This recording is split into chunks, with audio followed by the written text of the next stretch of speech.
and welcome back to my channel. My name is Eva. This is Eva the Vegan. If you're new here, welcome.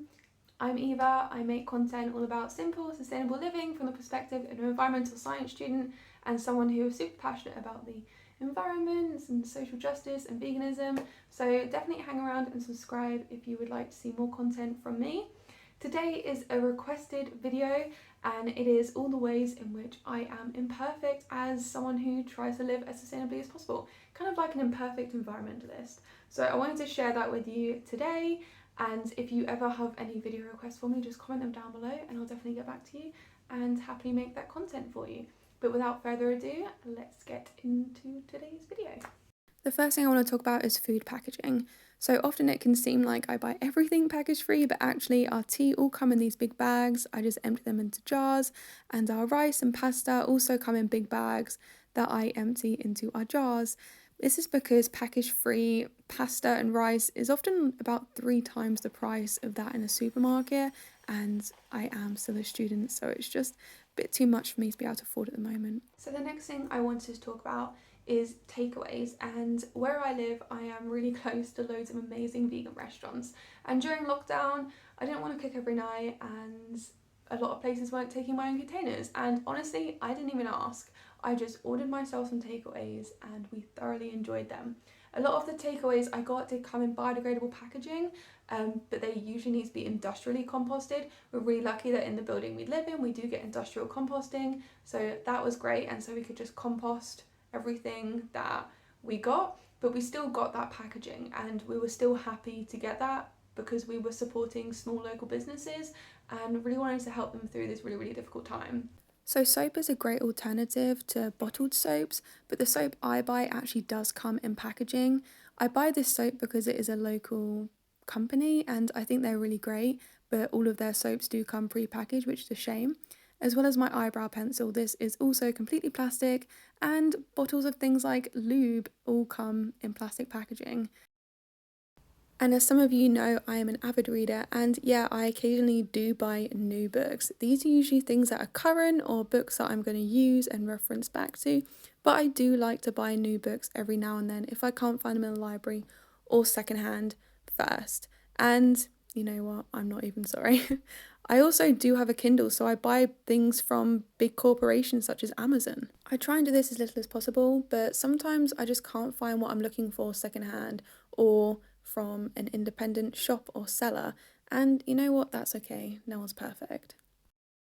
I also still buy fashion, and even though I only buy sustainable and ethical fashion nowadays, I still consume new clothes. Although this isn't very often, I try and keep it to birthdays and Christmases, as I like to invest in my pieces and really think about them, but I still do buy things when I could buy them secondhand, but sometimes I just don't. Still with the clothing theme, I also don't own a Guppy Friend or a microfiber filter, and I have been toying with buying one, although Guppy Friends are about £20–25, and I just really can't bring myself to buy something like that for that amount of money. I'm not really sure why, it's just a barrier I have in my head.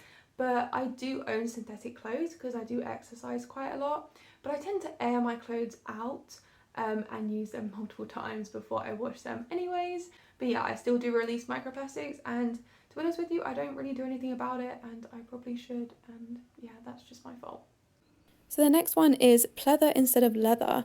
I understand why people buy leather if they are environmentalists. Secondhand, of course, I am a vegan, I don't consume any leather, but me personally, I just can't do that, so I'll choose plastic any day over animal skin. So the next one may shock some of you, but I own a car, and I share a car with my partner, and she is a diesel car. I am an environmentalist who owns a diesel car. Now this is simple. When I bought my car, diesel is a lot more efficient than petrol, and that was the driving factor in me getting a diesel car, and I was also very ignorant to these things, and I cannot afford to buy a new electric car. It's just not something I can afford to do, so I have a diesel car, so yeah. I burn diesel. The next one also might shock you a little bit in that I fly on planes. I am a flying environmentalist. I was raised in a household where we fly a lot. My dad is an aeronautical engineer, so he knows a lot about planes. And also I live on an island. I live in England, which is an island. Well, the United Kingdom is an island, but you know, I live on an island. So the only way to get off the island is via train through a tunnel. Not a fan of tunnels. Trains are really expensive. By a boat. Boats seem to be overlooked in the environmental movement. They're also really bad for the environment. And plane.